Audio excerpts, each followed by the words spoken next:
আসসালামু আলাইকুম রহমতুল্লাহি বারাকাতুহ।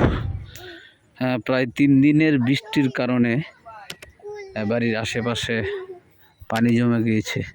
আর দেখা যাচ্ছে যে আশেপাশে ভাই বোনেদের বাতি যারা বড় ওই যে ছিপ জাল বলে, আমার ছিপ দিয়ে মাছ মারা শুরু করছে। এই শখে আর কি একটু জাল টান দিলাম। আবার আমাদের কিছু কাকু দুই তিনজন তারা নৌকা দেয়া কারেন্টের জাল করতেছে।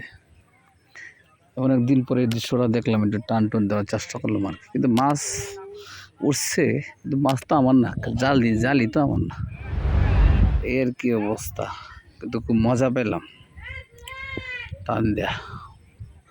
যদি করে টান দিতে মন চায় চলে আসতে পারেন। আরও 2 দিন বাড়িতে আছি, পানি যে হারে বাড়তেছে আর একটু আরও জাল বাড়বে আস্তে আস্তে। চলে আসেন, দেখে যান। এই দৃশ্যটা দেখলেও শান্তি। তো একটু দোয়া করেন যাতে পানিটা তাড়াতাড়ি কমে যায়, নাহলে আবার ফসলের ক্ষতি হবে। অনেক ক্ষেত সামনে যে দেখতেছেন, এগুলো অনেক ক্ষেতই লাগানো হয়ে গেছে। ঠিক আছে, আল্লাহ হাফেজ। আসসালামু আলাইকুম রহমতুল্লাহি বারাকাতুহু।